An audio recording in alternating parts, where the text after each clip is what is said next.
Live from the tank on the campus of the College of Staten Island, CSI Sportsnet welcomes you into NCAA Division II men's basketball coverage on the ECC network. In today's non-conference matchup, the College of Staten Island Dolphins host the Purple Knights of the University of Bridgeport.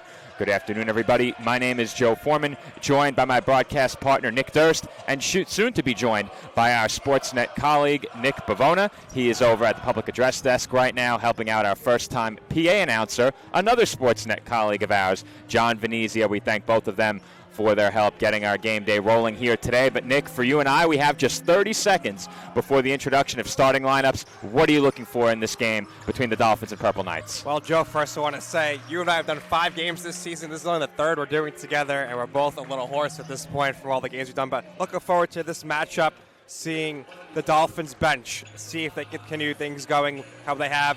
Kone has been great this season. Wiggin has been awesome offensively. We'll see if Leighton Woods gets in the game as well. Dolphins coming off a tough loss on the road.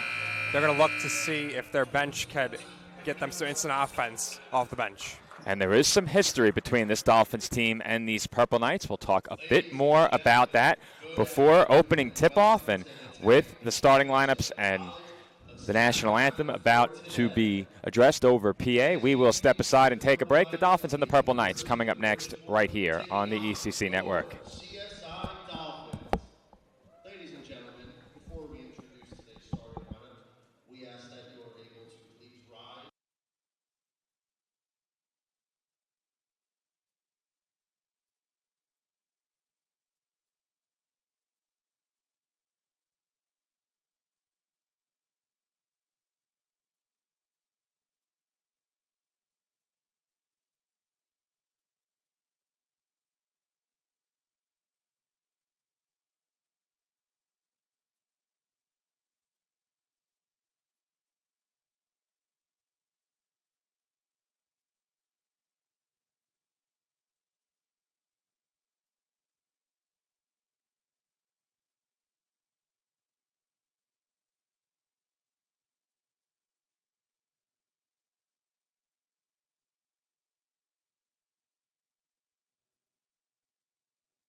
And we are back from the tank, and Nick, there goes my voice for the first time today, fresh out of the commercial break.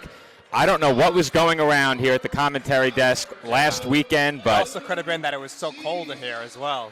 It was a bit cool in the building, but today I was prepared, and it feels really nice down here on court level. That being said, when you have condensation as a potential issue on the floor, the cooler temperatures are necessary to keep that court dry. Yeah, it's very comfortable in here right today. Yes.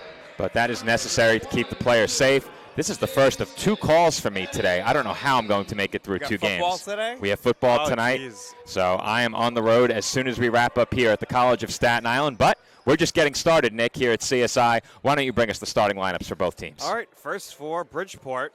Here is their starting lineup. Number 2 is the starter as a forward. His name is Aliosis. Number 5, a forward, is Malachi Delgado. Number 22 is a forward as well, Jason Adokpei. Number 0 is the guard, Nick Trail. And number 1 is the guard, Caleb Jacobs. Now, for your CSI Dolphins, coached by TJ Tibbs, the reigning ECC Coach of the Year. Number 1, the guard, the freshman from Troy, New York, Joey Poulin. Number 3, the guard, the junior from Waterville, New York, JJ Chestnut. Number 21, the guard from Staten Island, New York. He's a sophomore, Aaron Goldstein. Number 23 from Waterville, New York, the forward at 6'7". He's a senior, Messiah Mallory. And number 24 is the sophomore guard from West Palm Beach, Florida. You know, he's bringing the heat, Blake Wilson. So this should be a good, entertaining game here this afternoon. The head coach of the Bridgeport's crew is Crunch Sanati. Crunch is a great nickname for a head coach. So Crunch and TJ going at it here today with their 2 squads on the court. All right, thank you, Nick. As we get set for tip-off here at the College of Staten Island, I'll give you a very quick breakdown of the history between these 2 teams. As I referenced before, they have faced one another in the past. 3 meetings between these 2 sides. 2 of them came back in 2022 when Bridgeport was a part of the East Coast Conference. The 2 teams met for the 3rd time last season. The Purple Knights won that most recent meeting 80-73 after winning each of the first 2 meetings when the teams were a part of the East Coast Conference.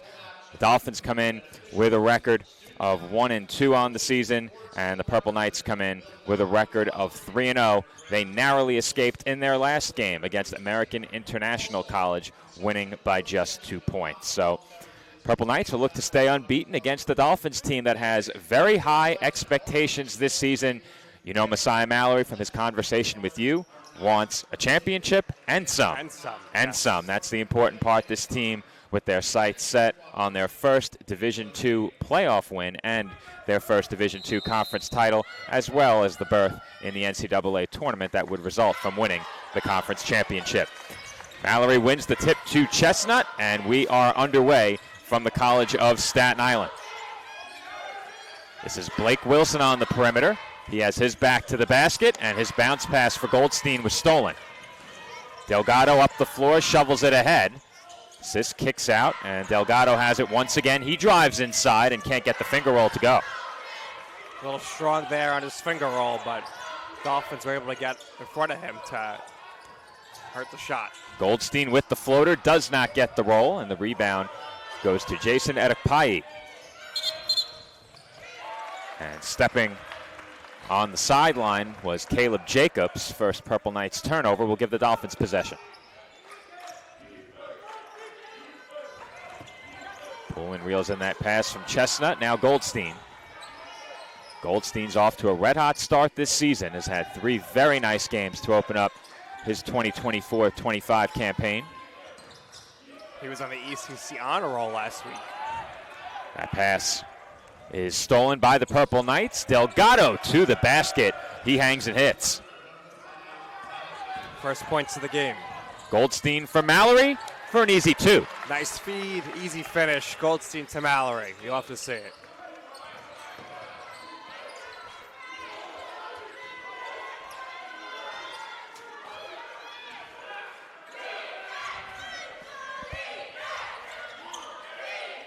Three-pointer on its way from Trail. No good off back iron. I apologize for the silence there. I was trying to communicate across the gym non-verbally with my headset on. As Goldstein throws that one into the Purple Knights bench. Pass goes out of bounds there, so 2-2 here. Slow start, minute and a half in.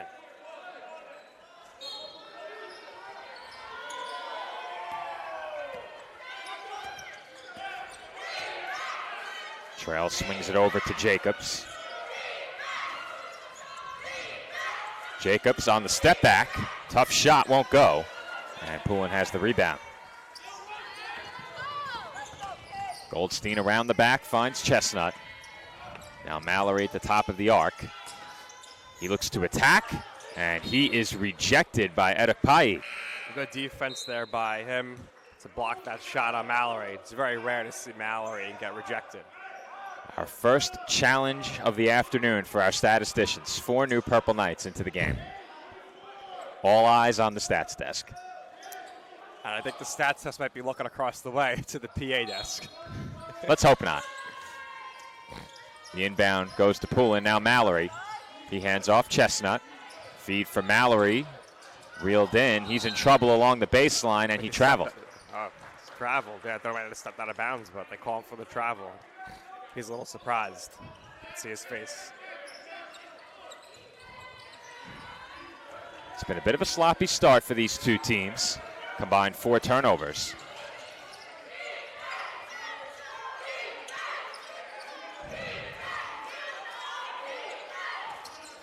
We did not get a pronunciation guide for Bridgeport, but I did write out some of them phonetically, and some very difficult pronunciations are now on the floor as that shot won't go. Traore couldn't connect from in close. Feed from Mallory is a high one, but he finds Goldstein. And he does not get the roll. That one nearly rattled in. It was halfway down. Bounced in and out twice there.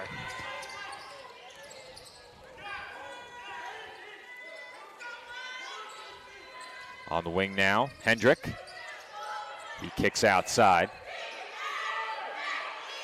So I have Michelle's last name as that three-pointer rolls off the rim, no good, rebounded by Chestnut. I have that pronunciation as Ende Ishime. That's how I have it. What a pass there. What a finish by Mallory. So that's what I'm going to go with. Michelle.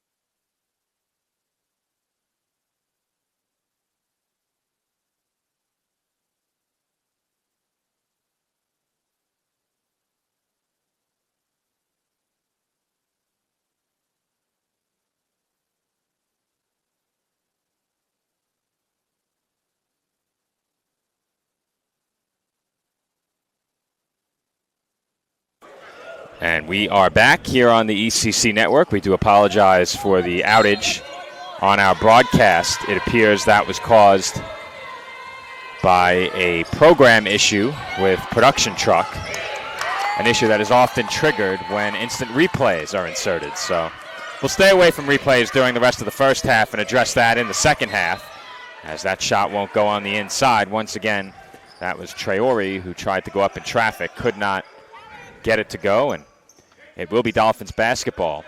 Asa Kone and Mitchell Wiggin check in for the Dolphins, joining Chestnut, Goldstein, and Mallory.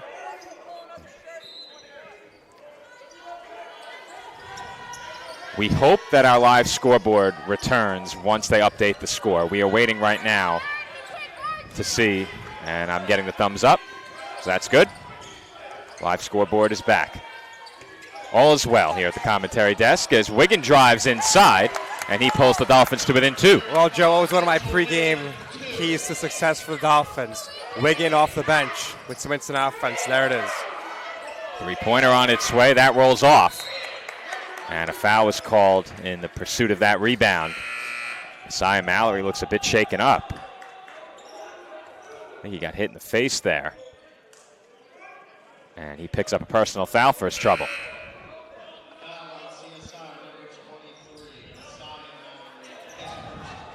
Five subs now for Bridgeport, Joe, so all eyes on the stats desk again.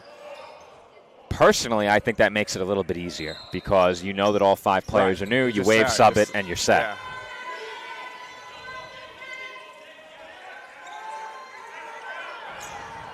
You have to remind me as well, Nick. I have to run across during the next media timeout, as that pull-up is good. Aliou Sis knocks it down.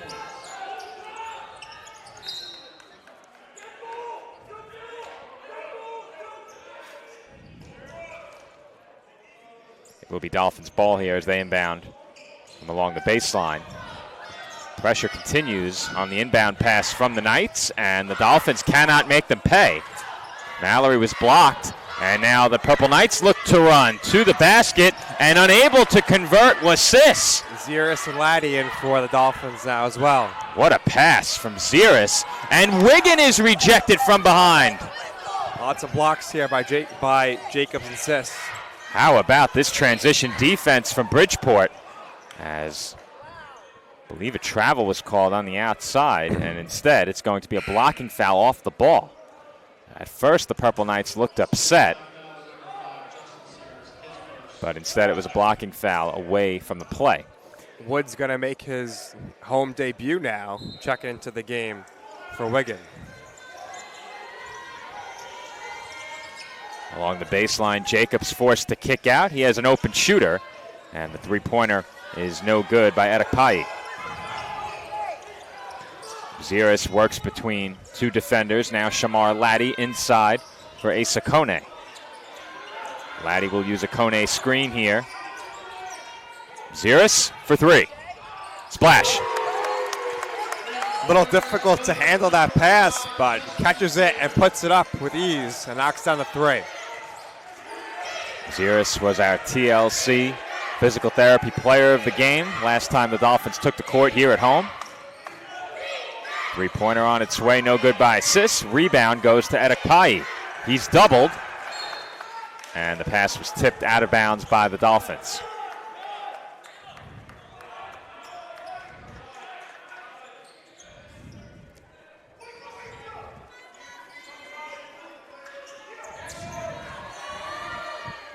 Purple Knights with it now. Back to the basket. Edekpayi, hook shot, rolls in. Nice move by him there with the hook shot.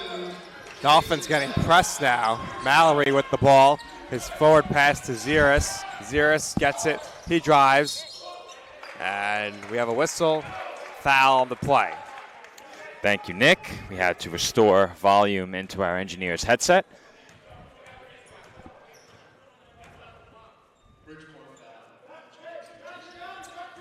Dolphins will inbound from the baseline.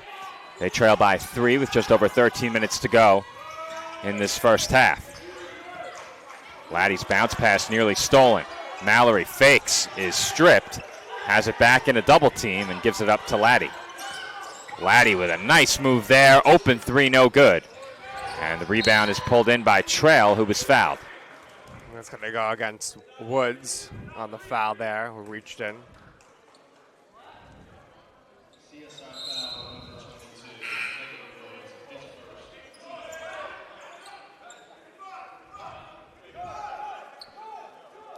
Purple Knights will inbound now. Dolphins exerting some pressure of their own here. Delgado brings it all the way to the rim and can't finish. That was a tough shot. The Dolphins have numbers, and Ziris has 3 more. Joe, Ziris is going to continue to shoot like this at home this season. Expect his minutes to go up. Ziris limited by injuries early in his career as that 3 won't go. Was in and out of the rotation last year, but he is firmly in this year and playing well. And he's fouled there. As he draws the foul.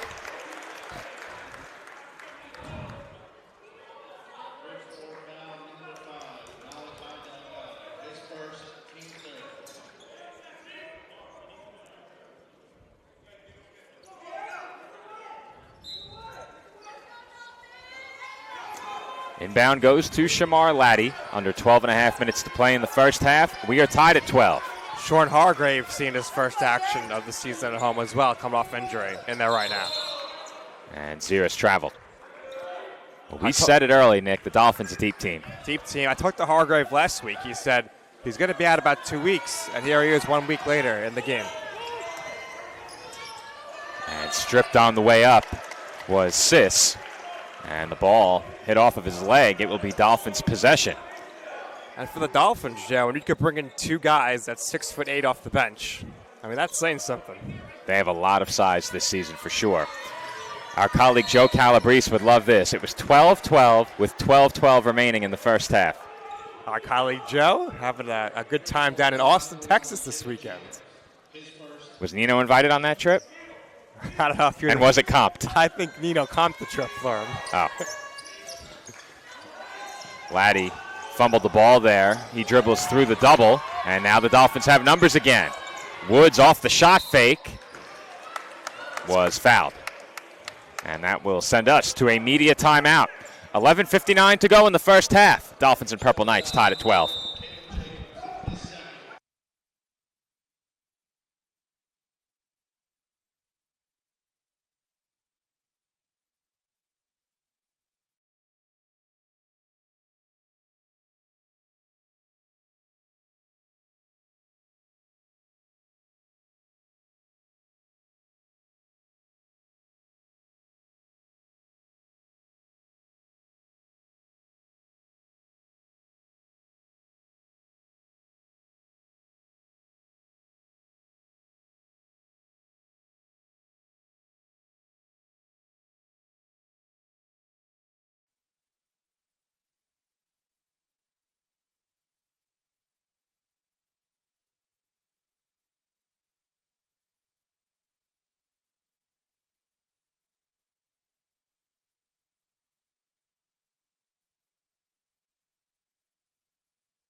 And we're back here on CSI Sportsnet, where the Dolphins and Purple Knights are tied at 12. 11:59 to go in the first half. And my trip across was unnecessary, Nick, as that alley-oop off the inbound was pulled in by Woods, who goes up and puts it in. Woods' first points at home as a Dolphin. Had to attend to the halftime music for our dance team. Stephanie had already taken care of it. That's good. You love to see that. That's why she's the best. Three-pointer on its way, and that is good. Justin Hendrick from downtown once again. He is 3 for 3 from beyond the arc. He has 9 points. Hendrick, really the difference in this game right now.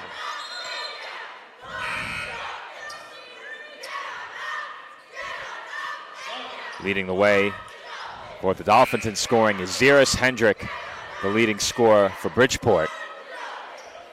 Poulin, Goldstein, and Chestnut checking back in. Dolphins, so far in this game with 7 turnovers, have been sloppy with the ball, but they've shot it well, 50% from the field, 50% from beyond the arc. The Purple Knights are just 6 of 18, and yet they have the lead. 3 of 9 from downtown. And Asa Kone goes to the basket. You have to love to see that from the big man. No mercy there by Kone going to the basket and lays it in. That call will hit a bit harder when the Mavericks come to town. His former team. Steal there by the Dolphins. Here comes Poulin. Poulin for Kone. Hop step. And there's just no defending that. He had a huge size advantage inside. Kone, great job getting him in the transfer portal. Gives the Dolphins another layer of offense in the paint. Tough floater over Kone, does not go. Goldstein has the rebound, and Woods for 3, too strong. And a foul is called against Poulin. But Nick, when you have a big man who can run the floor like Kone, the opposing big needs to get back and stay with him. If they can't, that opens up some opportunities in transition like we just saw. Kone is extremely athletic, and it's rare to see a big man like him being able to go the length of the court with the ball.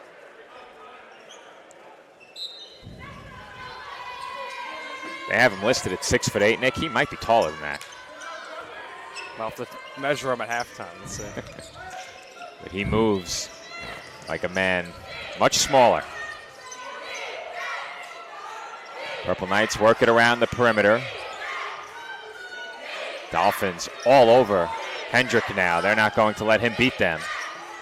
3 on its way. Palmer, no good, and Poulin has the rebound. I mean, that's what you got to do. Guard him, deny him the 3. And the Dolphins nearly capitalize on another mismatch. And Nick, if you take a look at the Dolphins running the fast break, they're getting the ball to their bigs in transition, and there is no size match from the Purple Knights on the other side. Absolutely. And between Kone and Mallory, those are 2 guys really, really tough to guard, regardless of who you are.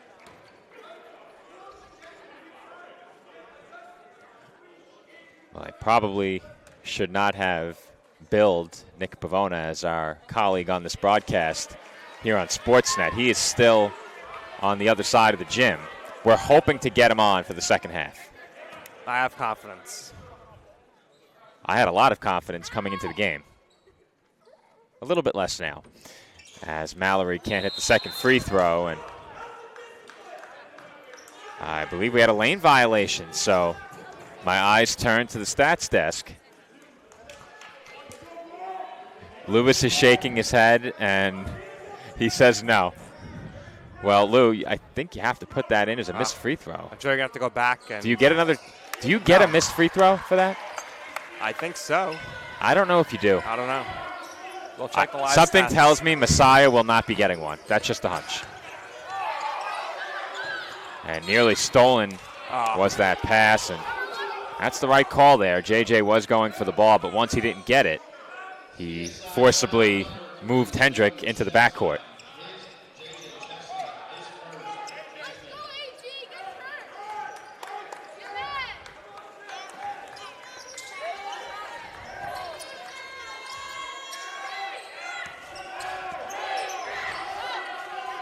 Purple Knights trailing by 4 now. The Dolphins on a quick 5-0 run. Spin move, and the layup is good by Amadou Traore. Nice move by him. Very athletic. And once again, the Dolphins just not on the same page. We've seen that more than once where they've inbounded the ball, and in the midst of getting into their offensive set, there's been a miscommunication on that side of the floor. Well, Joe, a lot of different players playing in this game. I think everybody who's dressed has gotten in this game. So and there's a breakdown defensively as everyone holds their breath collectively. Backboard still shaking, and the Dolphins turn it over on the inbound. Yeah, Nick, I'm not going to lie to you. I had my eyes up on the backboard. We have not had a dunk like that on that basket in a very long time, and watching that thing shake was nerve-wracking. Yeah, not since the days of D3 have we had a dunk like that here. I just remember when we hosted CSI's final Division III home playoff game. The Dolphins won it on a buzzer-beating 3 by Edin Bracic. And after the game, when the basket was being retracted back into its upright position up against the ceiling, it did not retract properly and collapsed. Oh, boy. So when I see a dunk like that, I think back to that time and hope they did a good job, as off the missed free throw, the Dolphins get the rebound. Blake Wilson has the lay-in, and CSI goes back in front by 2. But wasting no time was Traore the other way.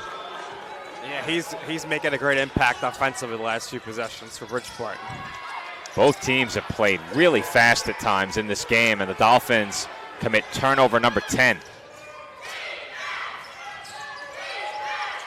Along the baseline, running out of room. And turning it over with the Purple Knights. Here comes Laddie to the rim. Count it, and 1. Nice finish there, taking the contact. He gets the chance to go to the line for a free throw, an extra point to extend this lead. And Ishime turned it over on that baseline drive. The ball was loose for a moment, and something that we've seen from the Dolphins not only this season but last year as well. Their outlet passes, whether it be from the guards or from the big men, very good. And it sets up easy baskets in transition. Absolutely. Always doing a great job looking down the court and getting those layups in transition. Free throw by Laddie is good, completing the three-point play at the line. I don't know if we've seen this before, Joe. Zieris, Laddie, and Goldstein all in the game together. You know, it was funny. I mentioned that we had Goldstein, Zieris, and Chestnut in together during the Tournament of Heroes. That lasted all of about 10 seconds. But the Dolphins with 3 true guards in the game right now. Nice spin move to get inside, and an acrobatic layup converted by Delgado. Delgado's been very aggressive attacking the rim. He's been one of the Purple Knights who's been able to get inside. That pass from Laddie, a bit too strong for Mallory, and off the putback, we have a foul call. So Laddie missing the initial try. Mallory was then fouled on the putback. And we have a media timeout. 7:53 to go, first half. The Dolphins lead it 24-23.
And we are back here in the tank. Messiah Mallory set to shoot his free throw.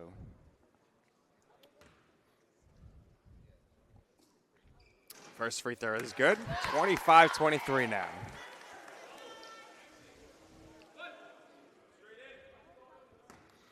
And here comes the second attempt.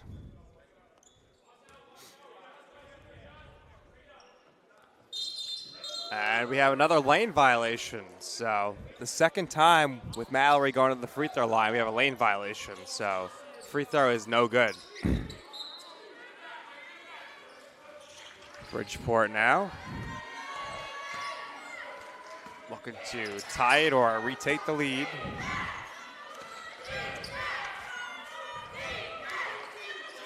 And that is inside, and spinning and unable to lay it in was Sis. And Zieris comes over with it. Zieris now to Laddie. Laddie over to Goldstein in the corner, and it's good. No doubt about it. Aaron Goldstein in the corner. Those threes are always going to drop. Bridgeport now with 3 of their own. Hendricks. Can't stop him, Hendrick, in this game. Another three-pointer for him. That's 12 points on 3-pointers for him. Bridgeport with the press. They almost came away with the steal, but Zieris comes out with it, gives it to Goldstein. Goldstein going for the layup, and he's fouled. So that foul goes against Austin.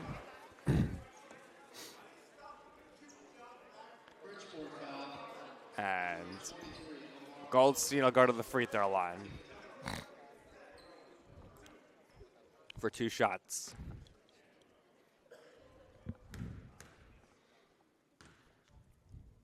Goldstein's first free throw is good.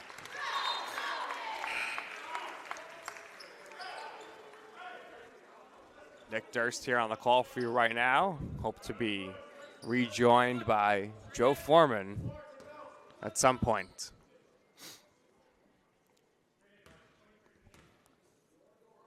Goldstein's second free throw is good. So 2 for 2 there.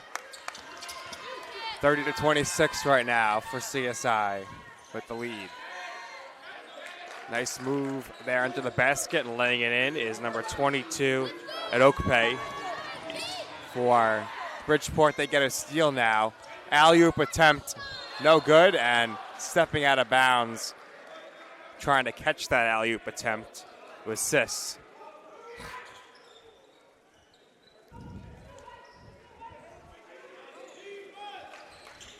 Mallory now to Wilson. Bridgeport with the full court press. Laddie now in the half court. He pulls up at the free throw line off the mark. Mallory cleans it up. He's fouled though. Shot does not go in, but he'll go back to the free throw line. So we've been seeing it time and time again here in the second half. Offensive rebounds leading to fouls, leading to free throws. Wigan and Kone getting set to come in the game.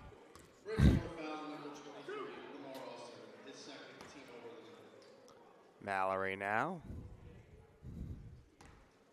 First free throw attempt. Good. Good turnout, good strong crowd here this afternoon. Got the CSI Dolphins baseball team. Shout out to head coach Mike Morrow, who has his team here behind the CSI Dolphins men's bench.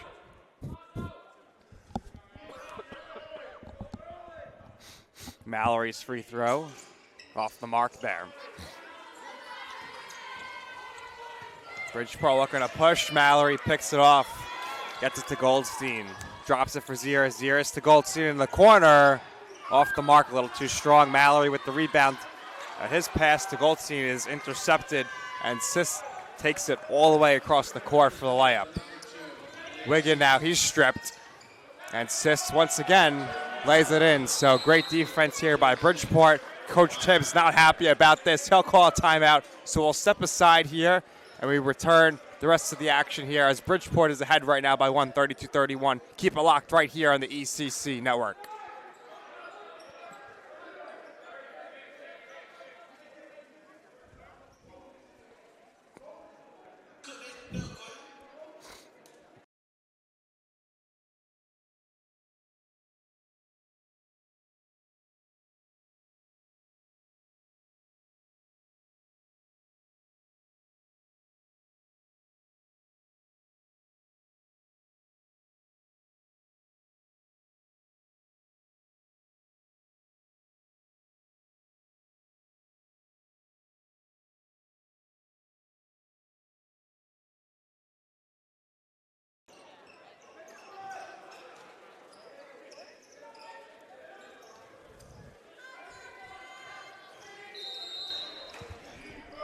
I'm back, Nick. For how long is the question?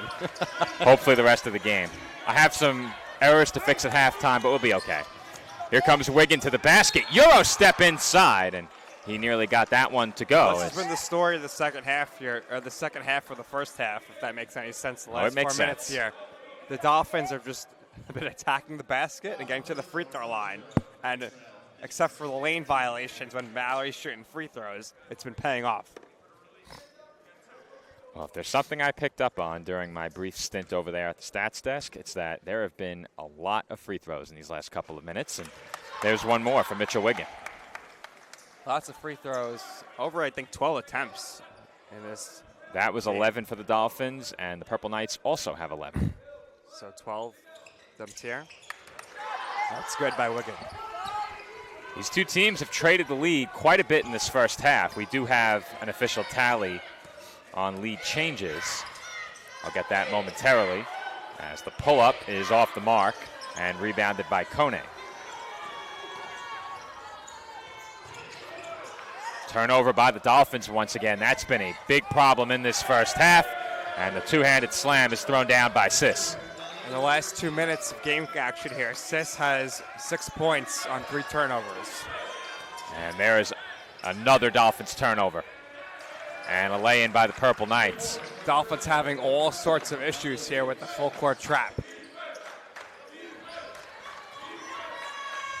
I think the windows for the passes they've chosen to make have been a little tight at times as Ziris is fouled. He'll go to the free throw line with CSI in the bonus. We've had 8 lead changes in this first half. Dolphins trail by 3 as Ziris gets set to take a pair of free throws. But if there is one product of this very aggressive press and being so aggressive in the passing lanes, if you're Bridgeport, it has put the Dolphins on the line a bit. Those fouls pile up, and the Dolphins are within one possession, despite the fact that their turnover tally is well into double digits.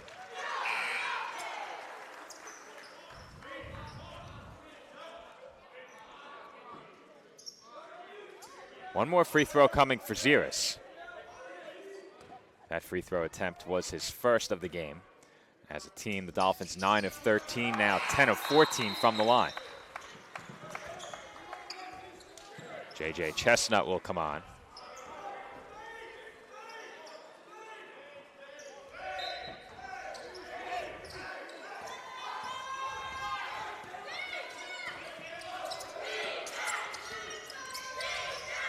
Jacobs kicks out and has it back. He jab steps, looks to drive, created some separation with that left arm. The fall away won't go. And Ziris thought about trying to push it up the floor. Now Goldstein on the wing, cross-court pass pulled in by Mallory. Ziris left open, short from three. And Jacobs has the rebound. Here come the Purple Knights back the other way. Pull up from distance, Palmer no good. Feed goes inside, shot fake, and the lay-in by Edekpayi in traffic. No team really able to get into a half-court set here as Dolphins are pressed, and once they get it across the court, they seem to rush things, and it seems like Bridgeport was in transition on offense. Ziris in the corner will use the Mallory screen. Ziris bounce pass, Kone, count it, and one. Kone, tremendous there, laying it in, and once again, count the basket and the foul. Dolphins with the chance for an extra point here at the free throw line. I can't remember a time, Joe, where the Dolphins have shot this many free throws in a half. That's a good point, Nick, and I think what we saw from this Dolphins team quite a bit last year was a very 3-and-D style. Right. They like to play suffocating defense. We saw them employ the trap from time to time, and they would create baskets in transition, many of those coming from beyond the arc, and several more coming uncontested at the rim off of those turnovers they forced. Great three-point shooting team, but when you have Kone and you have Mallory and you have guards who can get to the basket, you might as well take advantage of that. I think one of the biggest things that stands out about this Dolphins team is not only the size they've added, but their taller players all can run. And that completely changes your dynamic as both an offense and a defense. Yeah, you see Kone running up and down the court nonstop. That shot won't go, but on the follow, you can count that basket for Aliou Sis. Dolphins bench, especially Kurt, thought it was a shot clock violation there. It did not hit the rim. We do not want to chance replays until the second half as Mallory is short on the three, and just like that, the Purple Knights are out running. To the rim on the finger roll, it is Sis. And once again, Bridgeport extends their lead to 2 possessions. When Sis gets the ball in transition, it seems to be going in every time. JJ with the hop step. I thought he may have traveled there. And in traffic, Edekpayi able to send it up the floor. Here comes Jacobs to the rim, and that basket should count. That was certainly a goaltend. We are going to head to immediate timeout here, but I thought for sure that shot was goaltended. Now, what they could say is that he was fouled before going up with it and that there was no shot, but we will step aside quickly. 2:59 to go in the first half. The Dolphins trail 42-38.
And we are back from the tank where the Dolphins trail by 4.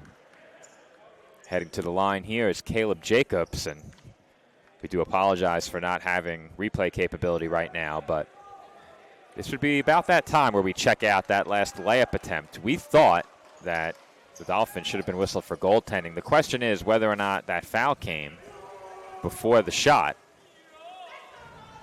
It is 2 free throws, and with the Dolphins having just 16 fouls, that was indeed a foul in the act of shooting. So they say no goaltend. I guess they're going to, I guess they said the shot wasn't goaltending because he got 2 free throws, but 1 for 2 there. Go Bridgeport. 1 of 2 trip to the line, gives the ball back to CSI. Now trailing by 5.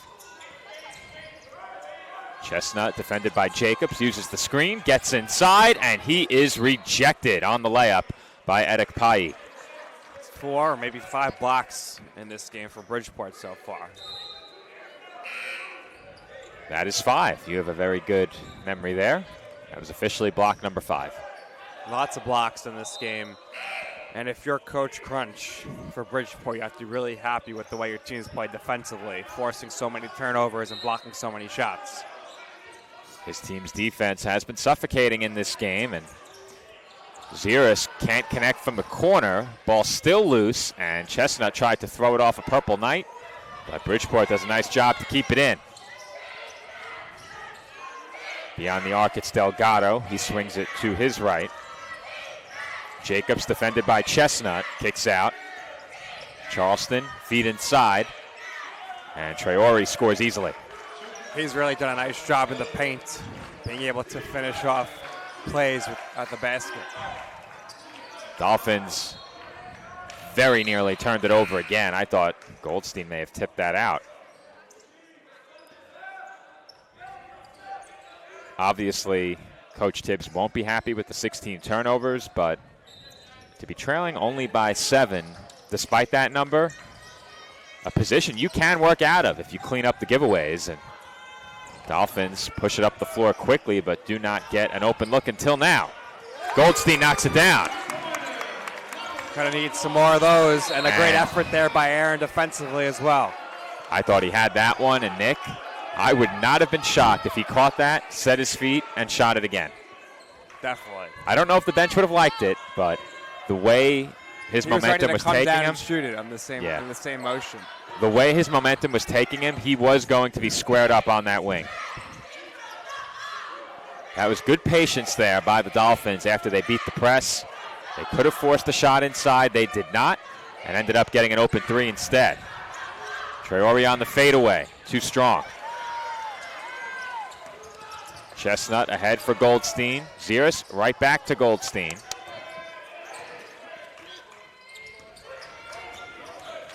Goldstein wanted Mallory, and it went through Messiah's hands.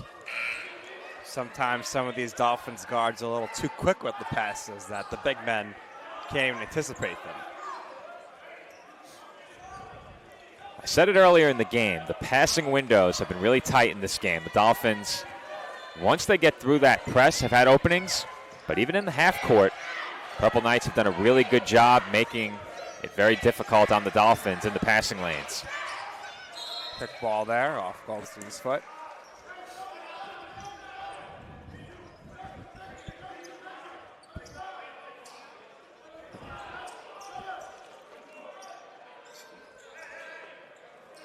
Purple Knights will inbound, 20 on the shot clock following the kickball. Hendrick outside. Purple Knights work it around the perimeter. This is Delgado into the corner. Good look from 3 is buried by Jacobs. Bridgeport doing a good job hitting some big threes here in the first half, 7-point lead. This is Ziris. He surveys the floor. Defended by Hendrick. Ziris stepped on the sideline. Ziris got right to the basket there, but on his way in, he stepped out of bounds.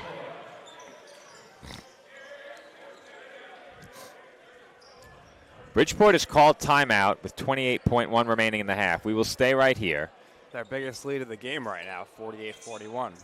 7, their largest lead thus far. And taking a look at some of the split box score in this one, the Dolphins 13 of 28 from the field. Purple Knights 21 of 41. Both teams have really bumped their shooting in the last few minutes. From 3, the Purple Knights 5 of 13, the Dolphins 4 of 11. Now from the line, the Dolphins 11 of 15. So I was actually mistaken earlier, Nick. I was looking at the three-point shooting instead of the free throw shooting on the split box. The Purple Knights only have 2 free throws. The Dolphins have 15. I mistakenly said that both teams had 11 free throws earlier. That was my error. When you look at the split box score laid out with all those numbers, sometimes things get jumbled together. But when you look at the split box in terms of team stats, everything is sorted much more cleanly. And there you can clearly see the Purple Knights have attempted just 2 free throws. Inside of 20 seconds to go in the half, Traore on the hook shot gets it to go. And Bridgeport now leads by 9. And with 11.4 on the clock, the Dolphins have turned it over yet again. 19 turnovers now for the Dolphins, and Coach Chip's not going to be happy about that at the half. The inbound, a dangerous one, and it is stolen by Woods, who is then fouled. Nice job by Woods there to steal that. And Dolphins got a chance to get some points here before they go into halftime. So going into half down 7 as opposed to 9 would make a difference for sure. Well, it may not seem like the biggest deal, but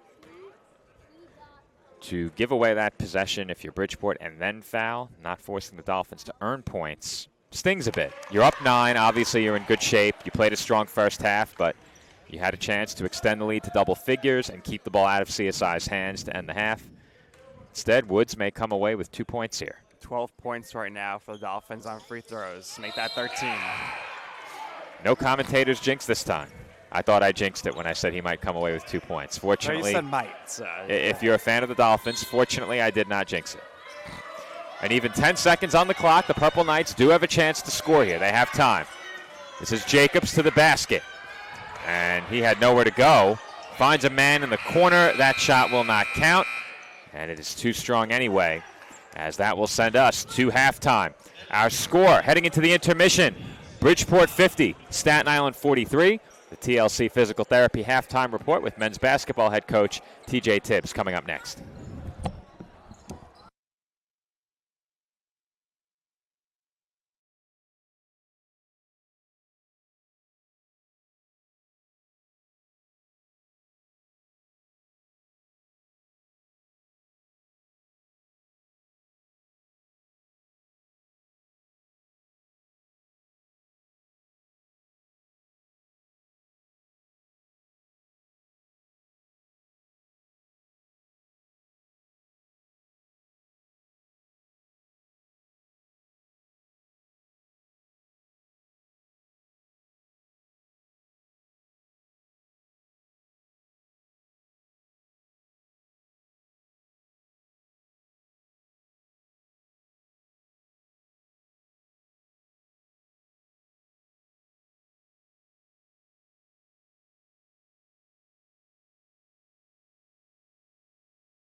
All right, I'm here with Coach Tibbs for the TLC halftime report. Coach Crunch on the other side. He had his team ready to go, forcing a lot of turnovers for your squad. How is that something you clean up or even beat that trap in the second half? I think they're one of the hardest teams in the country. I mean, Crunch does a phenomenal job. We know what it is. We watch them on film. They jump off the screen with how hard they play.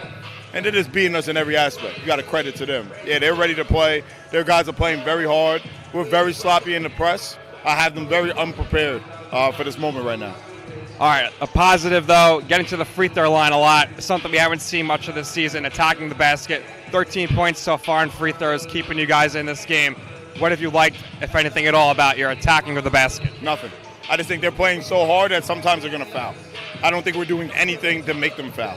So I think that's more about them. They're probably talking about cleaning it up and being more solid. We're not doing anything to force them to foul. All right, Coach, thank you for your time. Best of luck in the second half. All right, that's going to do it for the TLC Physical Therapy Halftime Report. You saw it there, not a very happy Coach Tibbs. He's going to go clean things up at halftime when we return right here on the ECC Network. Second half action between the University of Bridgeport and the College of Staten Island Dolphins.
And we are back from the tank for the start of the second half in this non-conference matchup between the College of Staten Island and the University of Bridgeport.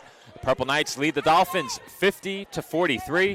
Joe Foreman rejoining you on the call alongside Nick Durst. And for the first time today, as promised, we are joined by our CSI Sportsnet colleague, Nicholas Bavona. Hey, Nick, how was your first half?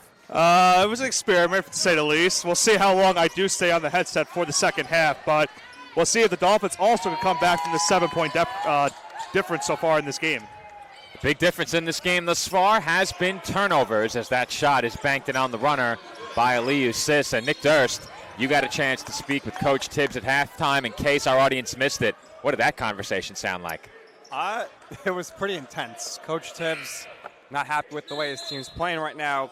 Gave credit, rightfully so, to Coach Crunch on Bridgeport for being prepared in this game, and they're doing a great job with the press, and that's leading to a lot of turnovers that they're taking advantage of.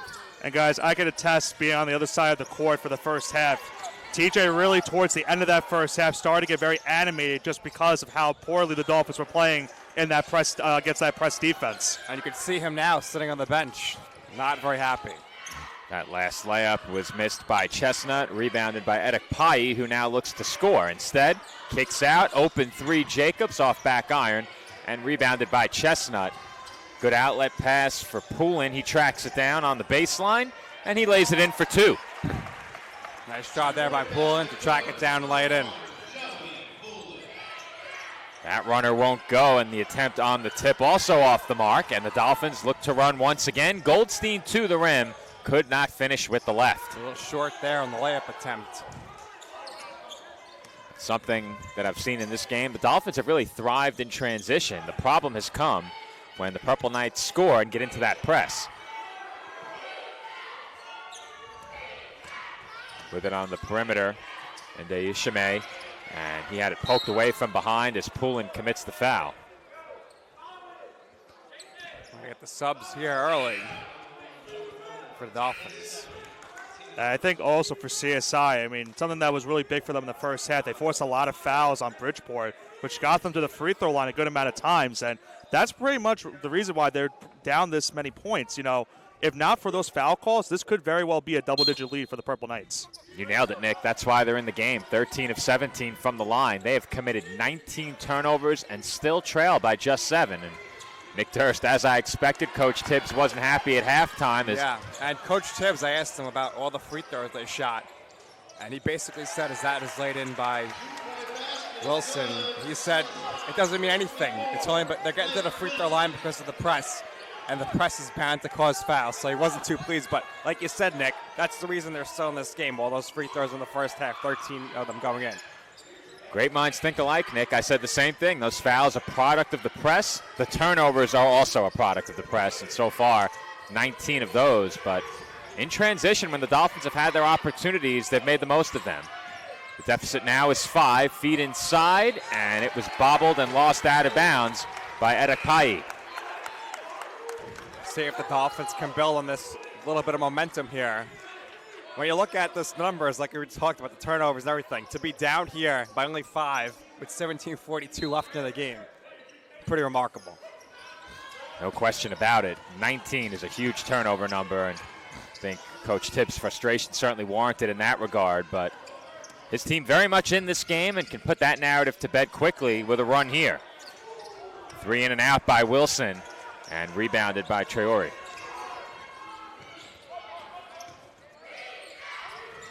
Hand off on the perimeter, Palmer. And Ishime uses the screen. Back outside now. Glenn Manigault III, or I should say Sis wearing number 2. I thought I saw a 12 there, my mistake. As Hendrick can't finish, but a foul was called. Was it on the shot or in pursuit of the rebound? I think that was on the rebound. I think you're right. Foul on J.J. Chestnut. Well, let's give Coach Morrow a shout out. He's got his baseball team here behind the CSI Dolphins bench, and as we go to a timeout, going to need some high energy from them in the second half to really get this crowd going and lead the Dolphins crowd to being bonanzas. I'm glad you mentioned CSI Baseball, Nick. They are, of course, huge supporters of everything CSI Athletics, and they are seated today in our Fanatics fan section. If you remember a couple of years back, they had those great T-shirts, and rumor has it that there were a few of those fresh T-shirts still hanging around. Rumor has it you might be heading out to South Carolina with them for the opening of their season. That's not a rumor. That is indeed happening. I am making the trip for the first time ever alongside CSI Baseball to open their season. I'll get there a day ahead of them, and we'll spend the entire trip in South Carolina with CSI Baseball. Meanwhile, we have what I believe has been deemed our Spinaroonie contest. Oh, I I think should that's do the a name. play-by-play on this one then. Take it away.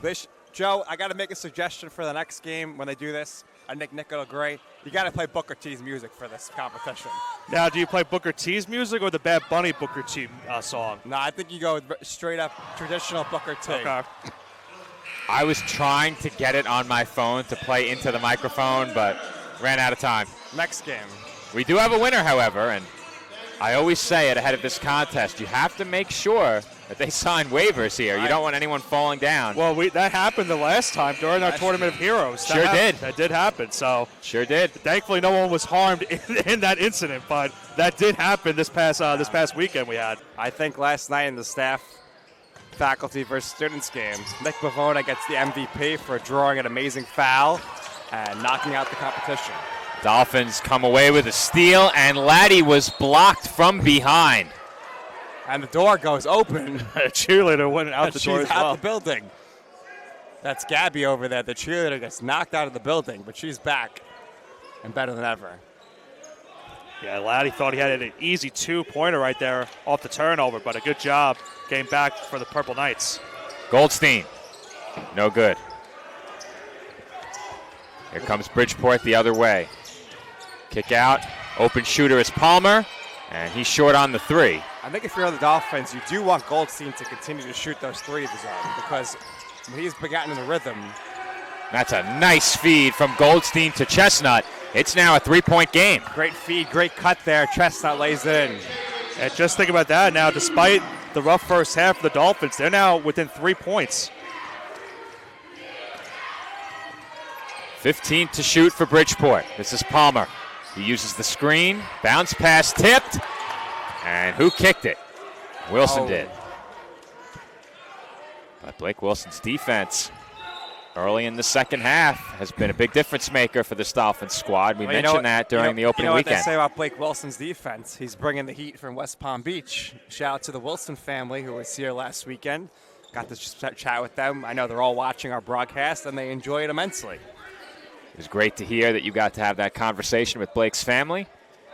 We also heard that the head of officiating, I believe, tunes in and watches our broadcasts as well. He said we're the best. I won't argue. I can't argue. I mean, can you submit us for the ECC broadcast of the week? we're going to hit the metrics. We only did one game. This is our CSI game of the week. It is CSI game of the week, right, of course. A big one. The runner is good by Caleb Jacobs. 1 game per week is deemed our CSI game of the week. And, of course, those tuning in via our game of the week simulcast can catch us on the ECC network for each and every Dolphins home game. This is Laddie up top. Wilson, now Goldstein. Wilson for Laddie. 12 on the shot clock as Laddie lost the ball. Kone to the rim, and he is fouled. That should lead us to the first. Actually, no, we did have already our first media timeout, so correction on that one. But CSI does draw another foul, and never mind, there is a media timeout. No so correction necessary, Nick. Okay. No correction necessary. We are headed to a media timeout. Dolphins trail by 5. Our score: Bridgeport 54, Staten Island 49.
15:31 to go in the second half from the tank.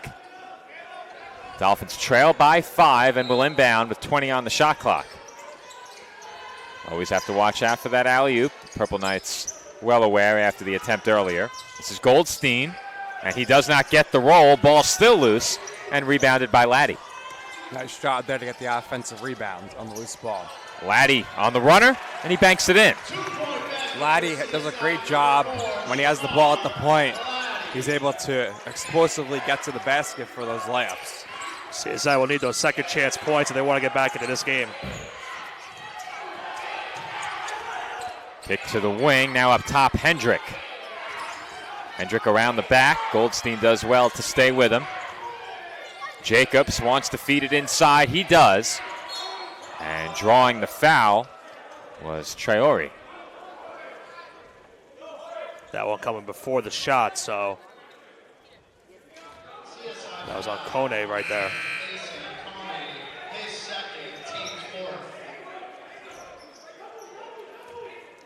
$14 fouls early on here, so something to keep an eye on in the second half. 14:49 left to play. If you're a fan of Bridgeport, obviously you know that this team's press can create some fouls, and those can pile up, but the free throw disparity, 17-2 in the first half. You know the Purple Knights would like to get to the line a bit more in half number 2, as Delgado couldn't finish in traffic, and foul was called underneath. Mallory got taken down, and that's 3 team fouls on Bridgeport. Well, Joe, we could be moments away here from you saying, and just like that, we have a tie game. So 1 possession game here. Dolphins down 3 with possession of the ball. Think about it, the Dolphins have had those looks from the three-point line in this game, but unfortunately have really not been able to knock down their three-point shots so far. But as you said it, a three-pointer right here would tie this game. It's been a very low-scoring second half. The Dolphins leading the second half 8-4. Too strong was that 3 by Laddie. Goldstein has the rebound. Nice rebound by him, chasing that down. Long rebound. Laddie made a bid to tie it from the logo. Mallory off the feet from Goldstein, backs in. Had Chestnut wide open there at three-point range. Spinning hook shot won't go.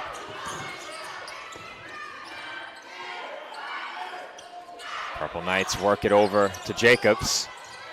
And now from the wing, Delgado too strong. And that's a good effort there on that rebound. Called foul on it. Goldstein got called for the foul, and I do not blame him for being animated on that one. That definitely, in my opinion, no bias whatsoever, guys, but that should have been called over the back. Yeah, you know, it's tough because Charleston leaped along the baseline, and Goldstein kind of tried to help him out of bounds. Are we going to have a replay on that? You probably could. And we're headed back the other way. Wow, I haven't seen a charge drawn like that since last night when Nick Florida drew a charge. As some would say, guys, ball does not lie, so CSI gets the ball regardless. Nice job by Laddie there, and his reward is to check out of the game, and Ziris comes in. But excellent sequence there by Laddie. Chestnut is fouled. So JJ will head to the line with a chance to make this a 1-point game. And the Dolphins defensively thus far in this second half have done a tremendous job. They've limited the Purple Knights to just 4 points. Bridgeport off to a 2 of 8 start here in the second half. The Dolphins just 4 of 12. Both teams 0 for 3 from beyond the arc.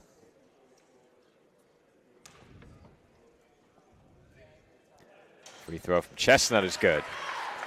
And keep in mind now that last foul gives both teams 5 fouls already in this second half, and there's still 13:49 to go. So we could be playing the foul game the rest of the way. Certainly. Very early to pick up 5 team fouls as the miss goes to the Dolphins. Ziris, splash. And just like that, Joe, the Dolphins take their lead. Nick's so hyped about it, he lost his voice. I'm so excited, and I just can't hide it. That's a Jay-Z 3 for the lead. Chestnut up the floor for Goldstein. Goldstein for Ziris. Now Chestnut up top, looks to drive, has Ziris for 3. Splash! The Jay-Z threes are falling with ease, and the Dolphins push ahead 58-54 thanks to Justin Zeres. And no answer there from Hendrick. He had a chance to respond. Here come the Dolphins. Zeres for three. Too strong. I think he got fouled too. He got fouled on the shot. Wow. 3 free throws there. That's why it didn't go in, of course, because he got fouled. That's what you call a heat check, guys, for that shot with the shot selection where he took that one from. But he was able to draw the foul, and you mentioned it earlier, the baseball team now starting to get the fans behind this game. The Fanatics are going crazy. They're making more noise than the cheerleaders right now. But the cheerleaders know their assignment. Be quiet for the free throws. Yeah, I don't think the Fanatics know the assignment. Danny the Dolphin is looking on in amazement. Clapping his hands. He's very excited for the Zeres. So that's 7 straight points for Zeres right now. The 2 threes and the free throw. 8th team foul now for Bridgeport. He's telling us to quiet down, so we'll oblige. Zeres, 9 straight points, guys. 61-54. He scored the last 9 as well for the Dolphins. 15 points now for Zeres, I believe. I think we have him with 18 now. Career high. Player of the game for a second straight game. Absolutely. At home. If they win. 3 on its way. No good off back iron. The question would be, would Zeres get another kiss from Tibbs post-game? They want him to get the ball again. They sure do. Zeres to the rim, and he is rejected. And no foul there, I guess. So goes down hard, but the Dolphins will maintain possession. Yeah, he took a hard tumble towards the court, but is still okay. But yeah, think about the trajectory of this game. You know, just about a minute ago, it seemed as if, you know, the game has really changed in just a 1 minute span. Zeres, short, has his own rebound, and he throws it off. A purple night. I think Zeres on a 9-0 run, right? So we'll see if they can continue that.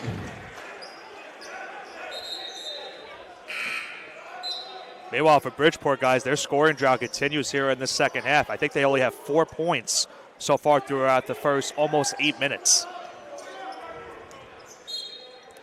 Yeah, the defense for CSI in the second half has been stifling, and they've turned a deficit into a 7-point lead. Mallory from Zeres. No good. That would have made it a double-digit CSI lead. Dolphins have been turnover-free for much of this half. That's been huge as well. Bounce pass and a nice cut back door, followed by the slam from Sis. Sis with the rim-rattling jam there. And if you think about it, too, Sis and Traore, guys, have been the biggest bulk scorers in this game for Bridgeport. A big reason why they have this amount of points. But as we now go into this next media timeout, the Dolphins have the lead by 5. Those two have combined for 24 points for Bridgeport, make it 26 with that last made basket. Hendrick also has 12. Zeres leads the Dolphins with 18, and the Dolphins lead Bridgeport by 5 with 11:53 to play.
$11:53 to go in the second half. Dolphins in front by 5, leading Bridgeport 61-56. The Dolphins in the second half have allowed just 6 points. They have outscored the Purple Knights 18-6 after trailing by 7 at halftime. And you don't see this too often, Joe. Coach Morrow joining his team in the stands. Snack Shack is closed, and it's about to get a bit louder over there in the Fanatics fan section. Mallory converts the layup. Tough basket right there for Mallory with Troyori's size. Had to go up and get that one.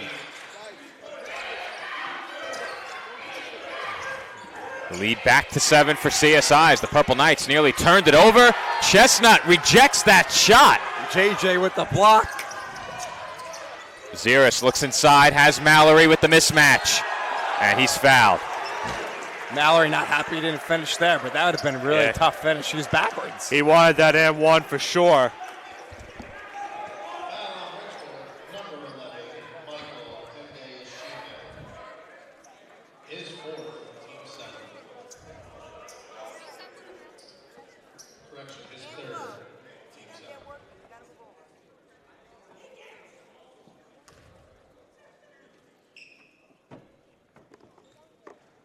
Free throw is good for Mallory, but I said it earlier in the half.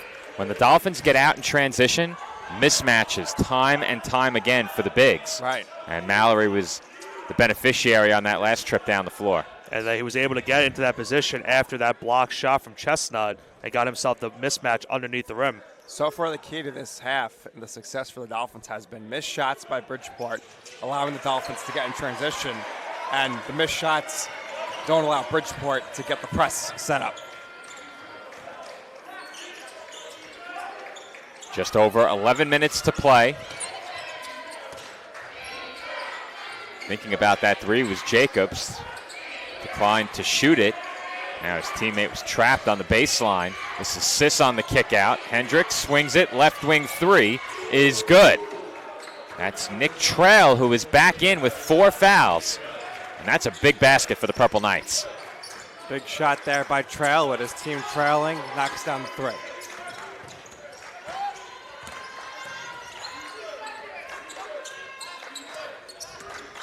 Ziris, hands off for Goldstein. Goldstein into the corner. Wilson off the pump fake, looks to drive. Turnaround jumper, no good.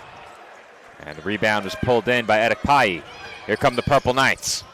Jacobs for 3. Can't connect. That net is turned inside out. And we'll see if they stop the game to fix it. This is Goldstein. No good. Rebound tipped into the hands of Wilson, and he does not get the roll. The tip-in won't go, and the rebound is taken by Jacobs. Bounce pass, brought in. Edekpayi on the hook shot is fouled. I think that was on Chestnut again, guys.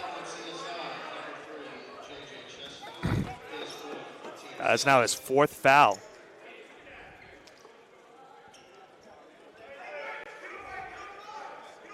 So Trail has 4. Chestnut has 4.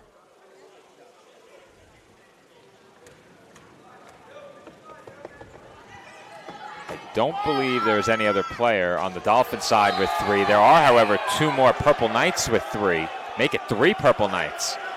As the fans now in the Fanatics fan section letting Edekpayi hear it after that missed free throw. I got to make some noise.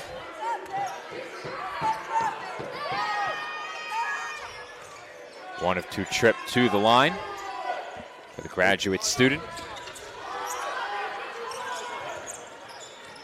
Dolphins by 5 inside of 10 minutes to play now. Laddie, pull-up jumper, splash. Laddie's so good at that. Pulling up from the free throw line, knocking him down. Saw that a lot from Laddie last season, and he carries it over this year. Nice 2-pointer, put the Dolphins up 7. He is very adept at stopping and popping, as Clyde Frazier would say. An abrupt stop to his dribbling and can pull up and knock that shot down as he picks up the blocking foul here.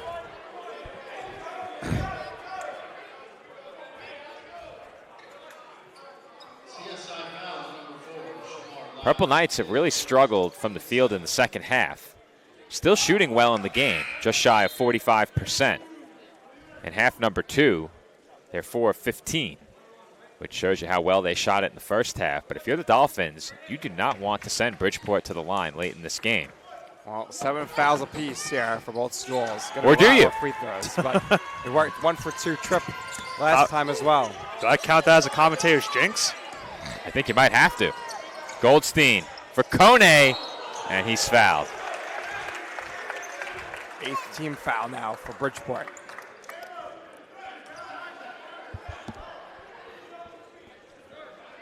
So we are nearing double bonus territory for both teams.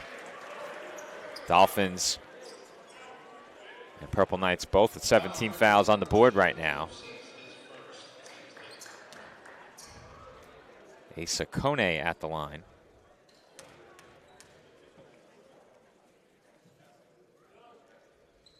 And the free throw is good. We saw Kone make some big free throws during the Tournament of Heroes last week here at the Tank. And once again knocks that one down.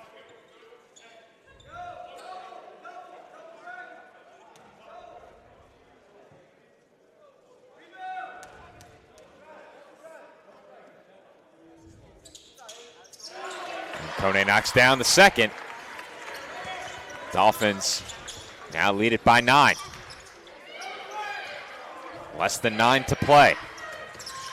Trail kicks out. Open three-pointer, no good by Handy. Purple Knights get a second chance. Hendrick picks up his dribble and kicks out. Jacobs crosses over, working against Laddie. Trail for 3, and that's good. Trail with 2 big threes here in the second half. This is Goldstein in the corner.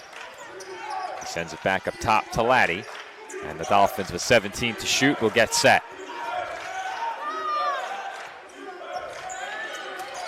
Laddie thought about the step back. Xeris open.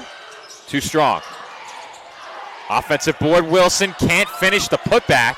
And Hendricks secures the rebound. A lot of Bridgeport's rebounds, they've had to try to tip the ball to one of their own teammates, and it's almost cost them. And on that last sequence, that ball was nearly tipped off of Hendrick and out of bounds. He did corral it, and at the offensive end, the Purple Knights draw another foul. So trailing by 6, Bridgeport is headed back to the line when we come back from this break.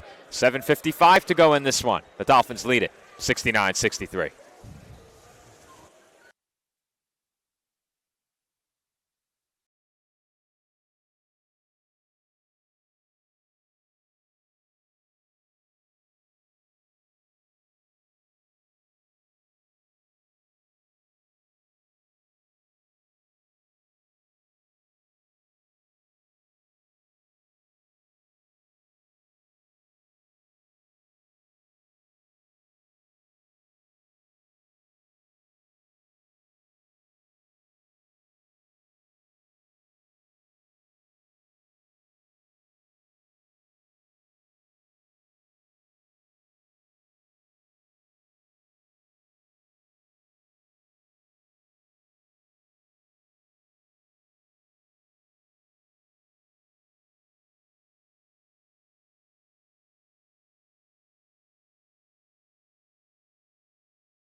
In the second half, Dolphins lead it 69-63. Bridgeport at the line. Yeah, Did not catch if it's a 1-and-1 or if it was a shooting foul. I think it's a 1-and-1. I think it's a shooting foul. Was it? Wilson was going for the block. Okay. But let's talk about the Dolphins bench here, guys. I talked about it pregame was going to be the key. Kone's been great. Laddie's had some great moments. And Xeris as well. The bench leading the way scoring-wise here for the Dolphins today. That's why they have a lead of 6. And keep in mind they're doing it without Michael Oyakami and still Chris Clancy in this game. So testament to this Dolphins depth for their team on their bench. Right, because we know Clancy could fill up the shot sheet with 3-point attempts and makes. So they'll only get better when he's back.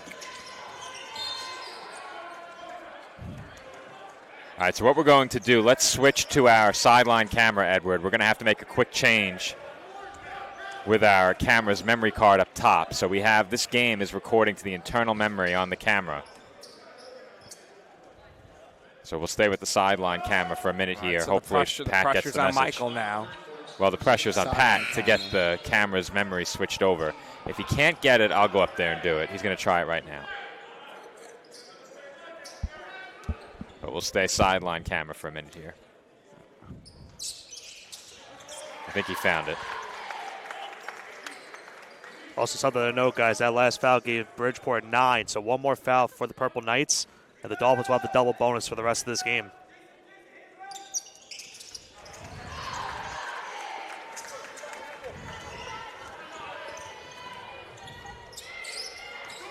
Purple Knights bring it up now, trailing by 7. That pass reeled in. Back to the basket was Handy. Now trails, doubled in the corner. He's in trouble. And he throws it off the outstretched arms of Ziris. Strong defensive pressure by the Dolphins. Shot clock only at 11 now. That's something the Dolphins do pretty well, guys. Whenever the ball handler has the ball, immediate double team to try to force a turnover.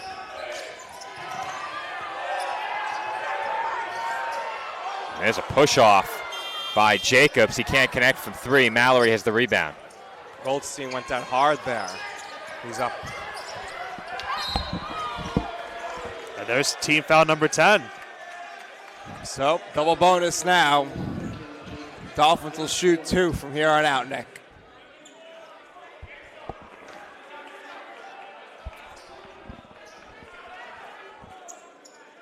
So, getting set for the free throw is Laddie. I will say, Nick, once Joe comes back, we do have to fix the lights, apparently, on our table. I think they went out. That's what I'm being told from the other side of the court. Uh-oh.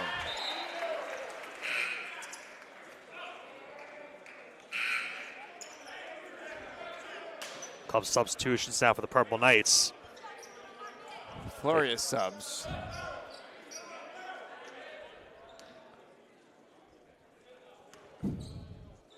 Laddie's second free throw off the mark. That was Traore on the rebound. He's been very active under the glass. Bridgeport looking to trim this lead further. Into the corner, now driving to the basket and kicking it out. That's Trail for 3. Off the mark, but he's going to go to the free throw line as Goldstein's called for the foul. So 3 free throws coming up. Yeah, that's a costly one for the Dolphins right there. Trail missing the 3, but Goldstein gets called for that foul. And now Trail will go to the free throw line for 3 free throws. And also now, Nick, the Dolphins are 1 foul away from also being in the double bonus and giving the Purple Knights 2 automatic free throws. Certainly going to be the story down the stretch here with 6:47 left. The free throws. Trail makes the both of these here. 2-possession game.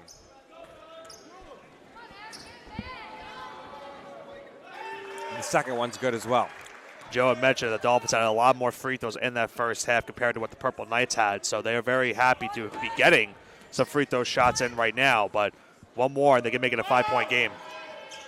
So he makes all 3 there. 2-possession game, 5-point game. Bridgeport with the press. Laddie gets it into Mallory. Mallory back to Laddie now. And Laddie's able to get it through half court. And the Dolphins will get things set offensively. Over to Ziris now. Ziris to Kone. Kone inside to Mallory, and the pass goes out of bounds. Yeah, it looked like Mallory had that inside advantage, and just a little bit too much on the pass from Kone right there, leading to another Dolphin turnover. And a bucket right here for the Purple Knights makes this a 1-possession game. Trail takes the screen. He kicks it over to Cease. Cease's layup no good. Kone with the rebound.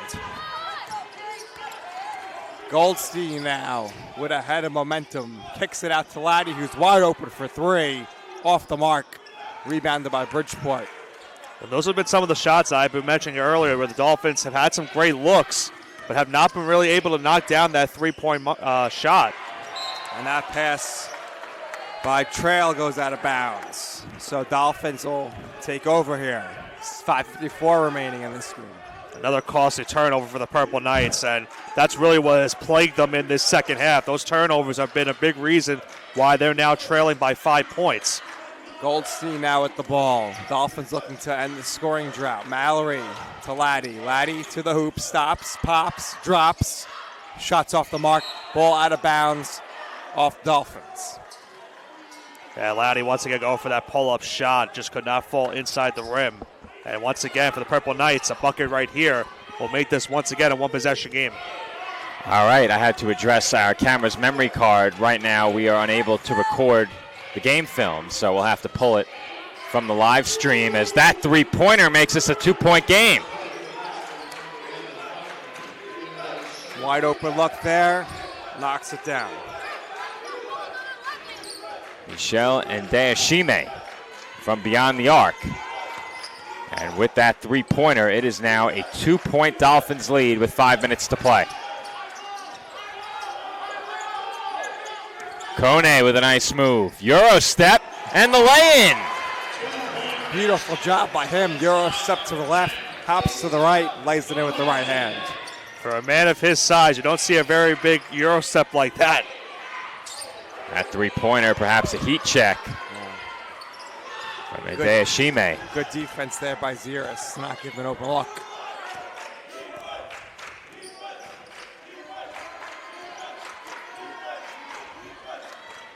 Watch maybe for Goldstein, maybe go for the pull-up three. Goldstein surveys the floor. Now drives to his left, gets inside and lays it in. Like Moses with the Red Sea there, the lane parted.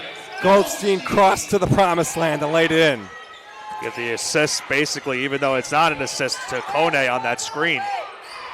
Tough shot high off the window, won't go there, but the putback is good.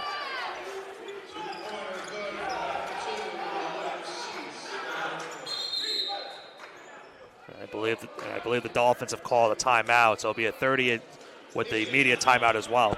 All right, so with that, we'll step aside and take a quick break. 3:54 on the clock, and the Dolphins' lead is 4 points, 76-72.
.354 to play from the tank in this men's basketball non-conference matchup. Dolphins lead the Purple Knights 76-72. Early in the second half, the Dolphins had 19 turnovers.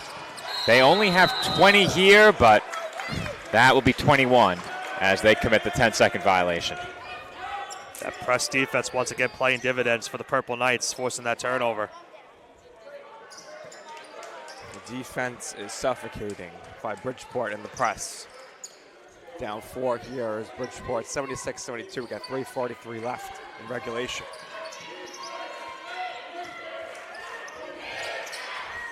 Purple Knights have it. It's still a 2-possession game, but the Dolphins led by as many as 9. And no foul called on that 3-point attempt. Offensive rebound and putback no good. And now Goldstein up ahead, lays it in with the left hand on the feed from Mallory. Nice court vision by Mallory to find Goldstein ahead. Goldstein finishes with the left hand. The Knights have had their share of offensive rebounds. Not many of those have resulted in points as the Dolphins force another turnover. Kone off the backboard, no good. CSI bench wanted a foul. A lot of contact there. Delgado is stuffed by Mallory. Jump ball called. Possession arrow to the Dolphins. Nice job there by Mallory. A block leading into a jump ball. Guys, I also have an update from the women's game. CSI leading by 1 with 2:10 left in that game. Wow. Is Alarcon another 21-point performance probably? I'll have to double check that. I'll give you once I find the scoring leaders. I'll give you. Jenelise making a play for ECC Player of the Year. Those nominations are due tonight as Kone had that alley-oop blocked by the rim. The feed from Chestnut just a bit too close to the basket. But the look was there, and the bench has to like that. This is a big possession here. If the Dolphins score, they go ahead by 3 possessions. Huge. And right now, 9 fouls the Dolphins have, and Bridgeport 10. So still a lot of free throws to be shot in this one. The inbound goes to Goldstein. He brings it back out with 15 on the shot clock.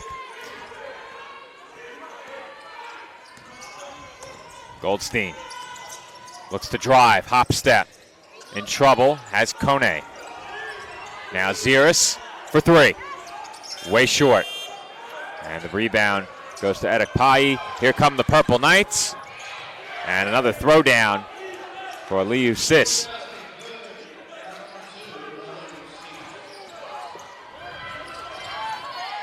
Four-point game, 2 minutes left. I'm not sure if John got the pronunciation. Sorry to cut you off, Nick, but he's saying Alayu Sis. So. I think that's how it is pronounced. They did go over to him earlier in this game with the pronunciations. Why didn't they come over to me? Not sure. All right. Alayu Sis. We get it right with 1:46 to go. And Goldstein now called for the charge, so another foul on him, and that gives now CSI their 10th foul of the second half. And on the topic of that women's game, very quickly, Jenelise Alarcon does lead the Dolphins with 22 points. Kyra Rose just fouled out. Alarcon and Dana Phelan both have 4 fouls, and the Dolphins just fell behind by 1 with 1:21 remaining. Alarcon, good shot to be first team, or at least honor roll for this week for ECC. She's 12 of 13 from the line, 5 of 7 from the field. Pretty good, and she had over 20 points during the week. Count that basket and 1. Alayu Sis once again coming up big down the stretch in this game. And with that, he can make it a 1-point game from the free throw line. That was on Blake Wilson. And we saw last week, guys, for the Tournament of Heroes, every single game in that Tournament of Heroes came down to the wire. Once again, the same case here tonight with this game right here. A 2-point game, potentially become a 1-point game now for the Dolphins. I said it a couple of minutes ago. The Dolphins were sitting at 19 turnovers for much of the second half. They seem to have solved that press, and in these last 2 or 3 minutes, they've turned it over 3 times, and that's allowed the Purple Knights back into the game. A lot of basketball left to play here. 1.5 minutes, 1-point game.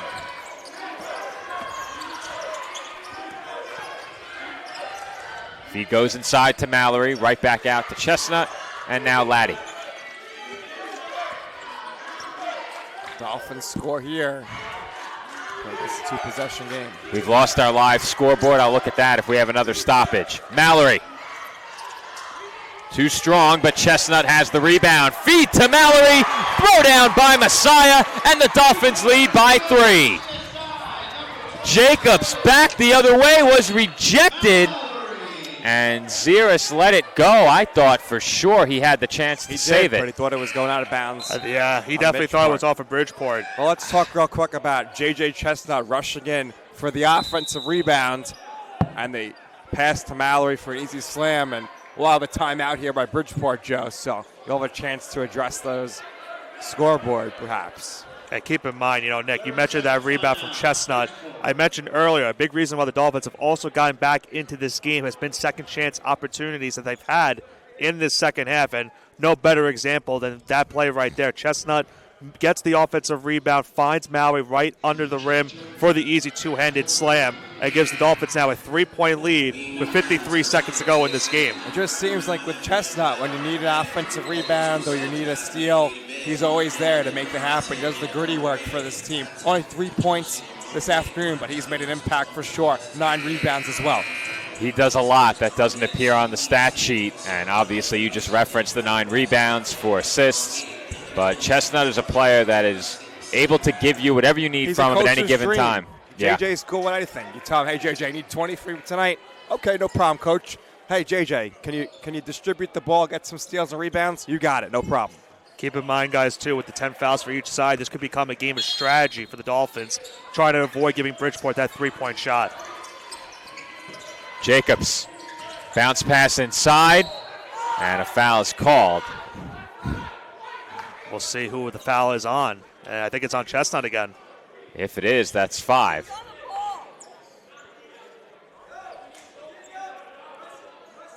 Dolphins, meanwhile, at post, have taken the lead back on 2 Genelise Alarcon free throws. There are 55 seconds to go in that game.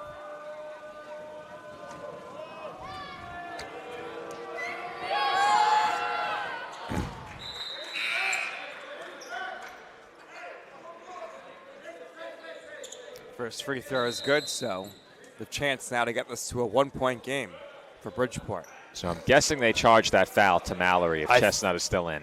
I thought it was on Mallory. Now, I think I don't know, Joe, because now they're having a conversation with TJ, and I don't know if maybe that was because that was on Chestnut. Well, there was certainly some confusion because I was looking over to the PA desk, and they didn't know what the referee was signaling. But now they're going to say and I Chestnut think is fouled out. Yeah, that was on Chestnut. That was his 5th. So JJ's afternoon is done. That's a big loss for the Dolphins down the remainder of this game.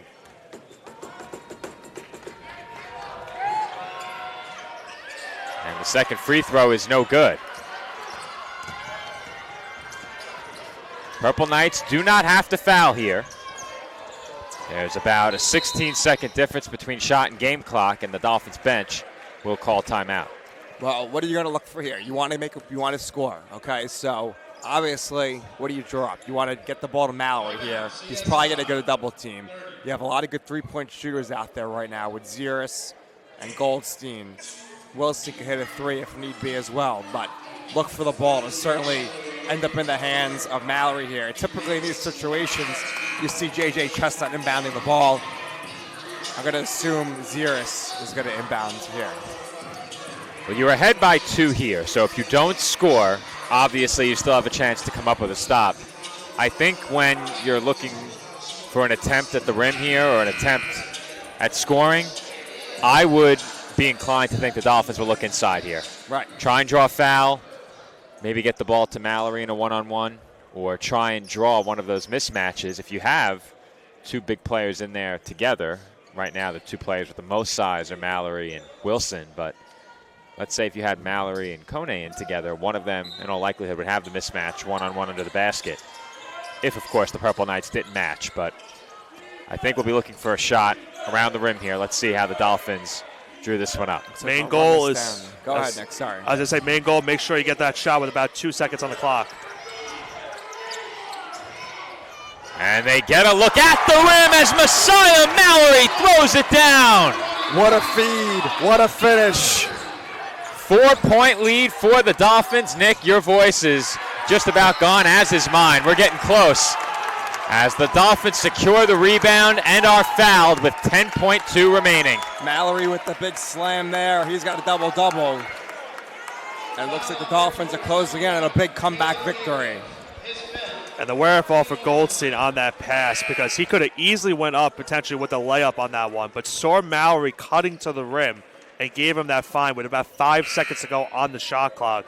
And not for nothing also, that was a tough dunk for Mallory to go up with that one. He had the defender right there trying to block that shot. Messiah wasn't going to mess around there. Yeah. If he could slam it, he was going to slam it. Yeah. Didn't want to risk going to the free throw line. And also keep in mind that the Bridgeport missed that ensuing three-pointer, went over the rim. So, they had a foul. So the Dolphins are going to the free throw line here as Laddie was fouled. So Laddie looking to make this now a 5-point game. So somebody kicked out the power supply from our table across the way, which is why we don't have our live scoreboard right now. Okay. Well, it's 84-78 after 2 Laddie free throws, 10.2 remaining here. Dolphins closing in on a victory. 8 seconds to go, 6-point game. The Dolphins will not foul here, and this one's not over yet. Big basket by Nick Trail from beyond the arc has made it a 3-point game with 3.3 on the clock. Trail has 3 threes in the second half. 3-point game here. And if you're the Dolphins, the key right now, Joe, is going to be just get the ball in bounds. Right. And because the press is coming. You get the ball in bounds, you don't have to even take a step, you don't have to take a dribble, just hold the ball, and the game should be over, or you go to the free throw line. A good thing for CSI is they still have their timeout. So, if they can't get the inbound on this ensuing play, they could still call their last timeout, and then they could try to draw up something differently than they originally will do right now. Our TLC physical therapy post-game report is coming up next. I won't spoil the player of the game, but let's hope we have somebody coming over. Well, that's true. We do only have our post-game report on court when the Dolphins win. So if the Dolphins hold on, our player of the game has been selected and will join us following the conclusion of this one. Meanwhile, women's basketball on the road at Post. They now lead by 3 with 46 seconds remaining in that game. The Eagles have just called timeout following 2 made free throws by Amber Abu-Spair. The Dolphins in front 71-68 there. Abu-Spair with 12, Kyra Rose with 15, and she is fouled out. Dana Phelan with 12, and Jenelise Alarcon with 24. Well, I'm going to say it, Joe. If the Dolphins hold on to win, Alarcon's going back-to-back ECC Player of the Week. There we go, 5 wide. Dolphins get very creative in these situations, and with 1 free throw, Ziris can put this one on ice. Ziris, I'm pretty sure, already has his career high, looking for 19 and 20 as far as points here in this game with the free throws coming up. And kind of similar for both of these games, guys. For the men's team, they were down early in this one, able to fight their way back towards the end. Same with the Lady Dolphins as well. They were down 16 points at one point against Post, and they have now scratched and clawed their way back into that game as well. These Dolphins, a very resilient bunch on both the men's and women's side. Yeah, and I want to say, next Dolphin pod, you got 2 interviews coming up with the Lady Dolphins, Amber Abu-Spair and Jenelise Alarcon, so be on the lookout for that.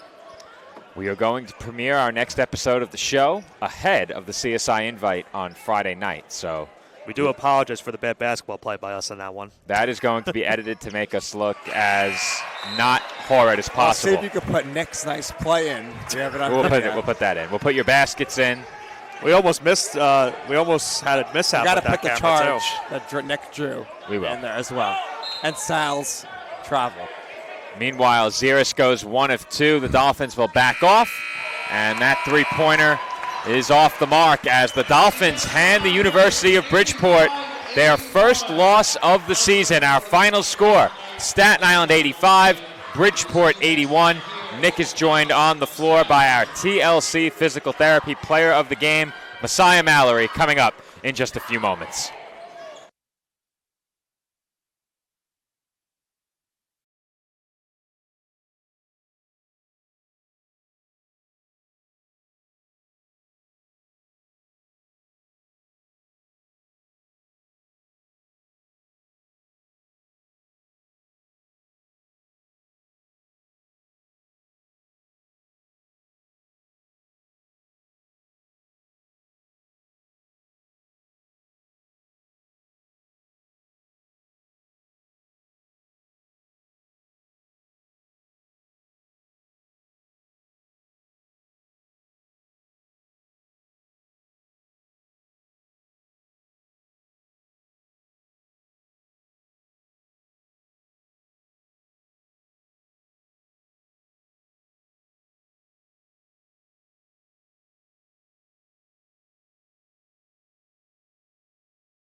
And I'm here with the TLC Physical Therapy Player of the Game, Messiah Mallory. Messiah, walk us through that play which really sealed the game, that feed you got, and you slammed it home to end it. It's a play me and AG run a lot. He's really good at passing. He saw me open, and we just made the play. All right, Messiah, so double-double for you here tonight. Couple of blocks as well. You played great. How about Ziris as well, 20 points. The seniors, the graduate students leading the way. What does it mean for the rest of this team to have the veterans leading by example on the court? It means a lot. You know, we got a couple new guys. We're only 4 games into the season. We're still learning a lot. We're still gelling. So it's good to see the older guys leading by example. And Z, I've been waiting so long. It's just really great to see him out here. Yeah, at one point he was on a 9-0 run. So tremendous job by him, tremendous job by you. Last thing, Messiah, this team is deep this year. Everybody's getting in the game. Everybody can play. Everybody can score. Talk to us about the depth on the roster. It's great. We do go deep. We're still missing a couple guys. Once they come back, we got a really deep team. We're all really good. We're all bought in. We all know what to do. We all know what the goal is. All right, well, Messiah, congratulations on the double-double. Congratulations on the win. Go enjoy it, and I'm sure we'll see you again in the postgame. Joe, back over to you.